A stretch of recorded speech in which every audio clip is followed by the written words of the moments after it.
Shalom, selamat pagi saudaraku. Apa kabar hari ini? Ya, Anda diberkati Tuhan ya. Saudaraku, saya hari ini teringat dengan apa yang Roh Kudus letakkan dalam hati saya untuk membawakan tentang realita yang seringkali tidak bisa kita pilih. Apa itu? Yaitu realita kita ketika kita memiliki orang tua di dalam hidup kita. Itu adalah takdir hidup yang memang tidak bisa kita ganggu gugat, saudaraku.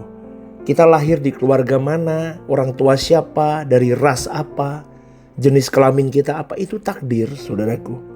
Itu tidak bisa kita ganggu gugat, betul ya? Tetapi pada realitanya, tidak semua orang itu dilahirkan di dalam keluarga yang ideal. Betul ya? Ada keluarga yang begitu harmonis, luar biasa, orang tua yang begitu care, perhatian. Ada juga orang tua yang begitu cueknya, ada juga yang keras, ada juga yang super lembut, sampai gak pernah marah sama anaknya. Ada yang otoriter, ada yang emosional, ada juga yang tidak hadir secara emosional, bahkan ada juga yang melukai secara verbal maupun rohani. Ada, saudaraku. Maka saya katakan tadi, tidak semua orang dilahirkan dalam keluarga yang ideal. Tetapi yang menjadi pertanyaannya adalah bukan mengapa aku punya orang tua seperti ini. Tetapi pertanyaannya adalah bagaimana sikap rohani yang Allah mau ketika aku hidup dengan orang tua yang sulit. Ini saya ngomong begini, saudaraku, usia berapapun Anda, ketika Anda masih ada orang tua yang hidup bersama dengan Anda tetap anak. Dan biasanya, saudaraku, ini pengalaman saya, ya, semakin lanjut orang tua akan semakin sulit karena dengan keterbatasan kesehatan dan sebagainya. Lalu bagaimana sikap rohani yang Allah kehendaki ketika aku hidup dengan orang tua yang sulit karakternya? Iman Kristen bukan mengajarkan pelarian, tetapi iman Kristen mengajarkan transformasi batin, saudaraku. Karena dengan kita memiliki orang tua yang sulit, itu tidak membatalkan rencana Allah. Roma 8:28 berkata Allah turut bekerja dalam segala sesuatu untuk mendatangkan kebaikan. Artinya, saudaraku, Allah tidak pernah salah menempatkan jiwa seseorang di sebuah keluarga. Karena Allah sangat berdaulat atas kelahiran kita. Maka tidak ada satupun manusia yang boleh saya katakan salah lahir. Dan saya mau katakan begini, saudaraku, orang tua yang sulit itu bukan sebuah kesalahan. Tetapi orang tua yang sulit adalah alat pembentukan jiwa untukmu dan untukku. Amin, saudaraku.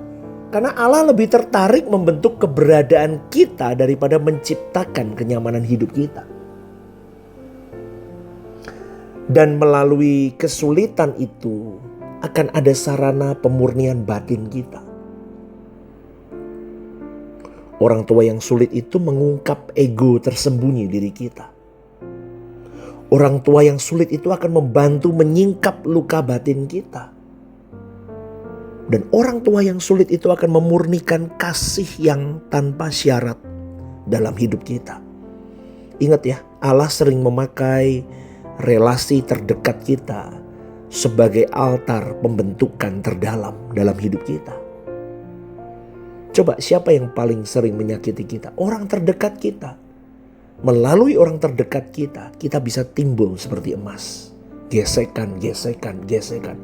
Makanya heran saya kalau ada orang ke gereja gak mau ke gereja. Kenapa? Takut gesekan, takut ribut, takut apa. Loh, kok gitu? Kamu di keluarga juga sama. Di keluarga jasmani pun juga sama. Dengan orang tua, dengan kakak, dengan adik.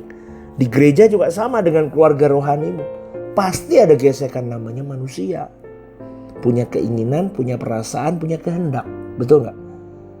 Dilahirin dari keluarga yang berbeda-beda, tujuannya beda-beda, pasti ada gesekan. Maka disitulah mengungkap ego tersembunyi kita. Ketika kita bergesekan, saudaraku, kok orang tuaku sulit banget ya. Di situ kita melatih ego kita yang tersembunyi, melatih kesabaran kita, melatih kasih kita yang tanpa syarat. Bagaimanapun orang tuaku, ayo belajar mengasihi meskipun dia sulit. Coba saudaraku, menyingkap luka batin, belajar mematikan ini, belajar menyembuhkan. Coba, itu gak gampang. Ini bukan cuma orang tua jasmani loh, mertua juga sama. Ini saya ngomong dua-duanya loh. Bagaimana kalau orang tuaku atau mertuaku sulit? Nah ini. Karena Allah sering memakai relasi terdekat sebagai altar pembentukan terdalam. Ingat saudaraku, Tuhan memberikan perintah kepada setiap orang percaya menghormati orang tua kita. Menghormati orang tua bukan tanpa luka. Jelas Efesus 6 ayat 2-3 berkata, hormatilah ayahmu dan ibumu. Menghormati tidak sama dengan membenarkan kesalahannya.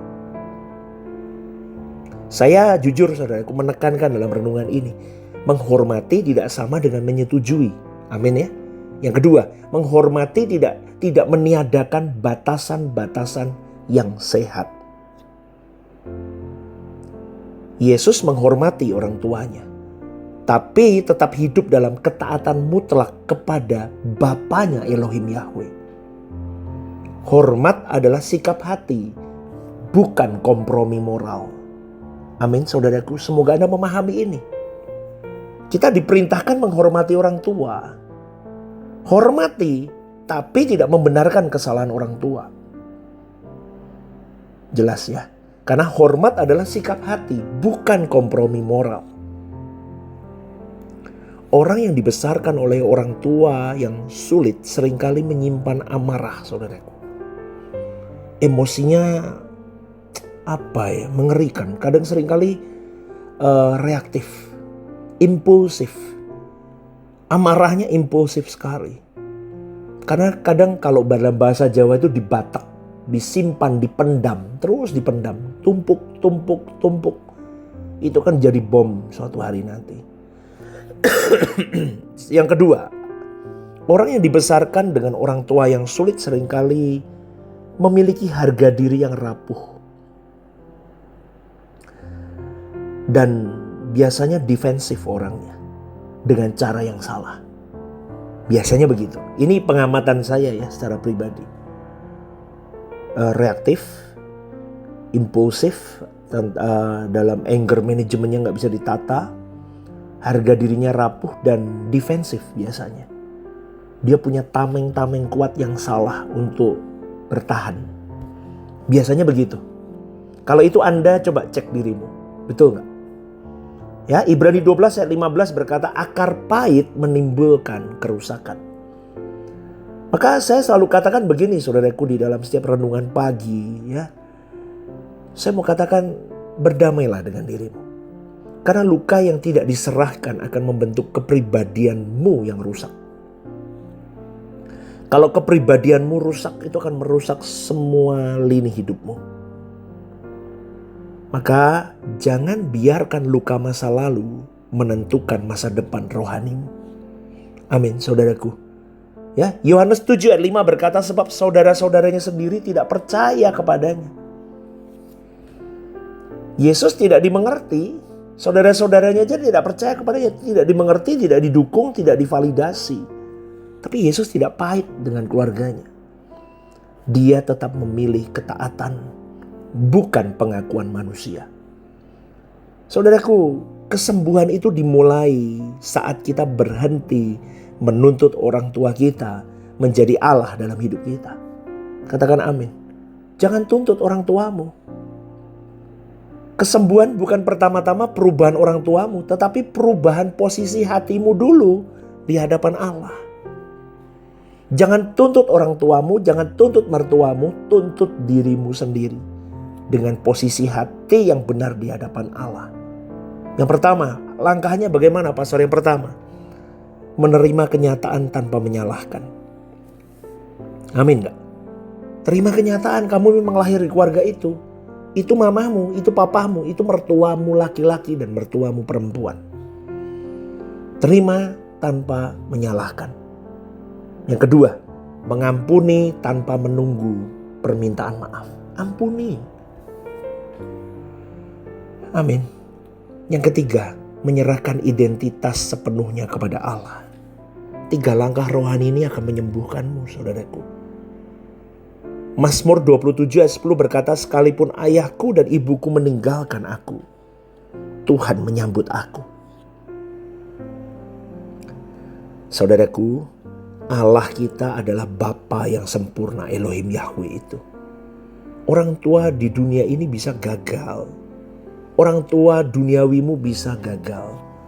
Tapi Bapa di surga tidak pernah lalai. Maka saya mau tegaskan begini. Kau harus berani berkata begini. Aku mungkin tidak dibesarkan oleh orang tua yang ideal. Tapi aku dibentuk oleh Allah yang sempurna dalam hidupku. Itu akan menjadi kalimat pendamai di dalam dirimu. Dan kau bisa berdamai dengan keadaanmu, dengan orang tuamu, dan kau bisa dealing dengan Tuhanmu. Maka kalau hari ini saudaraku yang mendengar renungan The Message pagi hari ini, berapapun usiamu, tapi kalau kau pernah mengalami pahit dengan orang tuamu, kalau hari ini hatimu masih penuh luka, dengar baik-baik. Doamu kering karena amarahmu terpendam. Relasimu dengan orang tua masih berantakan. Dengan kasih saya pagi hari ini mau ajak kepada kalian semua. Ampuni mereka. Ampuni dirimu. Berdamailah dengan keadaanmu. Doakan orang tuamu. Kasihilah dia dengan kasih yang tidak terbatas, saudaraku. Ingat, itu semua dimulai dengan kau duduk dekat kaki Tuhan. Kau berdamai dengan hidupmu. Kau bisa peluk orang tuamu dan mengampuni dia. Datanglah kepada Bapamu yang ada di surga. Serahkan luka-lukamu yang tidak pernah kau pilih. Katakan, aku sakit Tuhan. Aku selama ini menuntut dan aku lelah dengan keadaanku. Katakan kepada Tuhanmu. Mulai hari ini aku mau melepaskan semua pengampunan. Aku mau berdamai, aku mau bersyukur dengan orang tuaku. Aku mau bersyukur dengan mertuaku. Aku mau bersyukur dengan keadaan hidupku. Dan biarkan kasih-Mu membentuk ulang jiwaku, Allahku. Maka di situ akan ada rekonsiliasi yang indah dimulai. Kau berdamai dengan dirimu. Kau berdamai dengan Tuhanmu. Maka kau baru bisa berdamai dengan orang tuamu. Bersyukur kau masih punya orang tua. Di luar sana masih banyak orang yang rindu mengenal orang tuanya. Tetapi sejak lahir mereka tidak tahu siapa orang tuanya. Maka hari ini apapun kondisi orang tuamu, seperti apapun mereka, kasihilah mereka. Bebat hidup mereka melalui dirimu dulu. Dimulai dengan seorang anak, seorang menantu yang mencintai Tuhannya, mencintai dirinya, dan dia akan bisa mencintai orang tuanya dengan sempurna. Amin, saudaraku. Tetap bersyukur ya. Tuhan itu baik dalam hidup kita. Selamat pagi, selamat berjuang, dan Tuhan memberkati.